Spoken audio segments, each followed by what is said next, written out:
الحمد لله رب العالمين الرحمن الرحيم مالك يوم الدين إياك نعبد وإياك نستعين اهدنا الصراط المستقيم صراط الذين أنعمت عليهم غير المغضوب عليهم ولا الضالين آمين আলহামদুলিল্লাহ সমস্ত প্রশংসা সমস্ত গুণগান কেবলমাত্র মহান আল্লাহ সুবহানাহু ওয়া তাআলার দরবারে, যে আল্লাহ সুবহানাহু ওয়া তাআলা আমাদেরকে জুমার সালাত আদায় করবার জন্য মসজিদে আসার তৌফিক দান করে দিয়েছেন। সে আল্লাহ সুবহানাহু ওয়া তাআলার দরবারে শুকরিয়া আদায় করি, বলি আলহামদুলিল্লাহ। অতঃপর লাখ কোটি দরুদ ও সালাম পুস্তক সাইয়্যিদুল মুরসালিন খাতামুন নবীন, যার অক্লান্ত আমরা মধুবকা ইসলাম পেয়েছি, সেই নবী বিশ্ব নবী জনাব মুহাম্মদ রাসূলের উপরে সংক্ষিপ্ত দরুদ পাঠ করি, বলি আমরা সাল্লাল্লাহু আলাইহি ওয়াসাল্লাম। আল্লাহুম্মা সাল্লি আলাইহি আল্লাহুম্মা বারিক আলাইহি। সম্মানিত উপস্থিতি, আজকে আমাদের সংক্ষিপ্ত জুমার খুতবার বিষয় থাকবে সূরা ফাতিহা। সম্মানিত উপস্থিতি, সূরাতুল ফাতিহা হচ্ছে এমন একটি সূরা, সেটা হচ্ছে উম্মুল কুরআন, মানে কুরআনের মা, সূরাতুল ফাতিহা। সম্মানিত উপস্থিতি, সূরাতুল ফাতিহার 7টি আয়াত রয়েছে। 7টি জান্নাতের দরজা খোলা রয়েছে। আল্লাহ রাসূল সাল্লাল্লাহু আলাইহি ওয়াসাল্লাম সূরাতুল ফাতিহা, সূরাতুল ফাতিহার ব্যাপারে আল্লাহ রাসূল সাল্লাল্লাহু আলাইহি ওয়াসাল্লাম অসংখ্য হাদিসের ভিতরে বলেন। সম্মানিত উপস্থিতি, সূরাতুল ফাতিহার 14টি নাম রয়েছে। তার মাঝে একটি রয়েছে উম্মুল দুআ, মানে সমস্ত দর মা হচ্ছে সূরাতুল ফাতিহা। সূরাতুল ফাতিহা প্রত্যেকটা জায়গায় প্রয়োজন।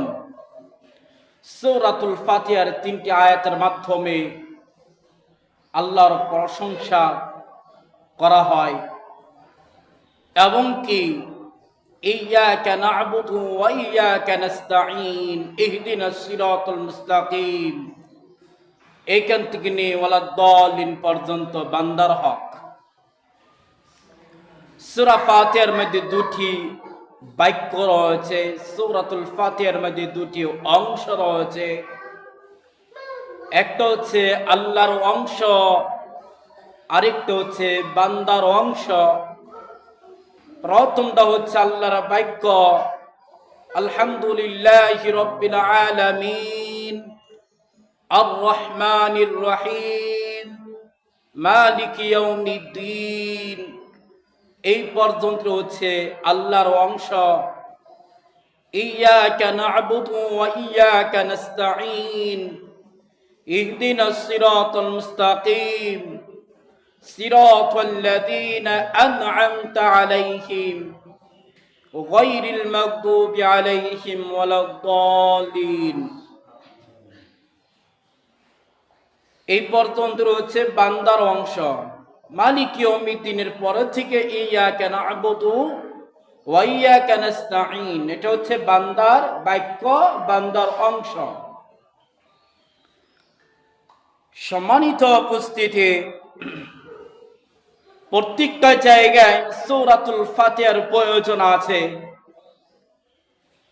ফরজ সালাত আদায় করলে সূরা ফাতিহা পড়তে হবে, নফল সালাত আদায় করলে সূরা ফাতিহা পড়তে হবে, তাহাজ্জুদের সালাত আদায় করলে সূরা ফাতিহা পড়তে হবে, ঈদের সালাত আদায় করলে সূরা ফাতিহা পড়তে হবে, জানাজার সালাত আদায় করলে সূরা ফাতিহা পড়তে হবে। সম্মানিত উপস্থিতি, আমার তেমন জ্ঞান হয়নি আমি যেন একজনের ভুল ধরব, কিন্তু আমরা একটু বলতে চাই, সূরা ফাতিহা মানে কি, সূরা ফাতিহা কেমন একটি সূরা, আজকে এই বিষয়ে আমরা কথা বলবো ইনশাআল্লাহ। সূরাতুল ফাতিহা এটা প্রত্যেক মানুষই জানে, ছোট থেকে বিদ্যা পর্যন্ত সূরাতুল ফাতিহা সবাই পড়তে পারে। সূরাতুল ফাতিহা সবারই মুখস্থ আছে। আলহামদুলিল্লাহি রাব্বিল আলামিন, এই সূরাটা প্রত্যেক মানুষেরই মুখস্থ আছে, এবং কি মুসলমান থেকে হিন্দু পর্যন্তই সূরাতুল ফাতিহা মুখস্থ। অনেক হিন্দুরাও সূরাতুল ফাতিহা মুখস্থ পারে। সম্মানিত উপস্থিতি, আপনি এই কথা বলতে পারবেন না সূরাতুল ফাতিহা আপনার কখন মুখস্থ হয়েছে, কবে সূরাতুল ফাতিহা আপনি মুখস্থ করেছেন, এই কথা আপনি বলতে পারবেন না। আপনার এমনিতেই সূরাতুল ফাতিহা আপনার মুখস্থ হয়ে গেছে, কিন্তু কোন সময় আপনি মুখস্থ করেছেন এটা আমার দৃঢ় বিশ্বাস আপনি এটা বলতে পারবেন না। সম্মানিত উপস্থিতি, আমরা যারা কিছু সংখ্যা মানুষ মুসল্লি মসজিদে এসেছি, আমি সবার কাছে জিজ্ঞাসা করতে চাই, আপনারা তো সূরাতুল ফাতিহা মুখস্থ পারেন ইনশাআল্লাহ? সম্মানিত উপস্থিতি, কিছুদিন আগে আমাদের দেশনেত্রী খালেদা জিয়ার জানাজার হলেন, কিন্তু জানাজার সালাতের মধ্যে সূরাতুল ফাতিহা পড়লেন না। বাইতুল মুকাররমের ইমাম, এত বড় মসজিদের ইমাম, তিনি জানাজার পড়াইলেন, কিন্তু সূরাতুল ফাতিহা পড়লেন না। তিনি যেন জানাজার সালাত আদায় করলেন, এটা গোটা পৃথিবীর মানুষ এটা দেখতে পারছে, এবং কি আমি ওটা দেখেছি। আমরা যারা সাধারণ মানুষ তারা ওইটা দেখেছেন, কারণ আপনার দেশনেত্রী খালেদা জিয়ার জানাজার হচ্ছে, কেমনেতে হচ্ছে, কোথায় হচ্ছে, কত মানুষ হয়েছে, এটা আমাদের দেখার প্রয়োজন আছে না নাই? আচ্ছা, সম্মানিত উপস্থিতি, আমাদের মনের ভিতরে কিছু কথা লেগে রয়েছে। এক জাতি আছে সূরাতুল ফাতিহা পড়ে, আরেক জাতি আছে সূরাতুল ফাতিহা পড়ে না। কিছু মানুষ সংখ্যা সূরাতুল ফাতিহা জানাজার সালাতের মধ্যে পড়ে, আর কিছু মানুষ সূরাতুল ফাতিহা জানাজার নামাজের মধ্যে পড়ে না।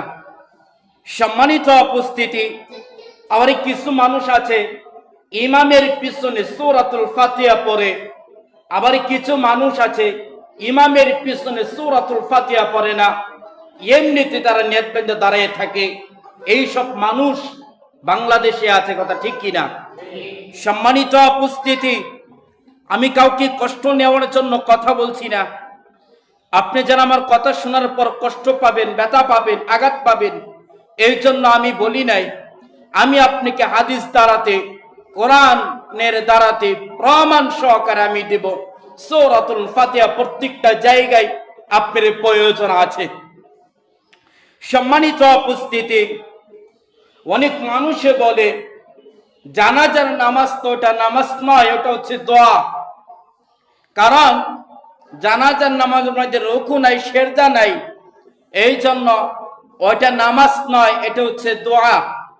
আমি আপনাদের কাছে একটা জিনিস জানতে চাই, আমরা যে মসজিদে এসেছি, আমরা সিজদা দিব আল্লাহকে, আমাদের যেই জায়গায় আমরা সিজদা দেই আমাদের সামনে কিছুই থাকে না, আমরা এটা মনে করি আমরা যে সিজদা দিয়েছি, রুকু দিয়েছি, স্বয়ং আল্লাহর পায়ে আমরা সিজদা দিয়েছি, এটা ধারণা করে, এটা আশা করে আমরা সিজদা দেওয়ার জন্য মসজিদে আসি কিংবা বিভিন্ন জায়গায় আমরা সালাত আদায় করি। সম্মানিত উপস্থিতি, জানাজার নামাজের মধ্যে রুকু নাই, সিজদাও নাই, এটা বোঝার প্রয়োজন আছে। কেন রুকু সিজদা নাই? এই জন্য রুকু সিজদা নাই জানাজার নামাজে। জানাজার নামাজ যখন আমরা আদায় করি তখন আমাদের সামনে থাকে একটা লাশ। কি থাকে? একটা লাশ থাকে, একটা মানুষ থাকে। এখন যদি আমরা জানাজার নামাজের মধ্যে রুকু দেই, সিজদা দেই, তাহলে আল্লাহকে সিজদা দিলাম না, স্বয়ং ওই লাশটাকে সিজদা দেওয়া হলো। কথা ক্লিয়ার? সম্মানিত উপস্থিতি, এই জন্য জানাজার নামাজের মধ্যে রুকু নাই, সিজদা নাই। সম্মানিত উপস্থিতি, জানাজার হচ্ছে একটি দোয়া, এটা আমি মেনে নিলাম। সালাতি হচ্ছে একটি দোয়া। আপনি দেখবেন, আপনাকে আমি একটু দেখাই, এদিকে লক্ষ্য করুন। আল্লাহু আকবার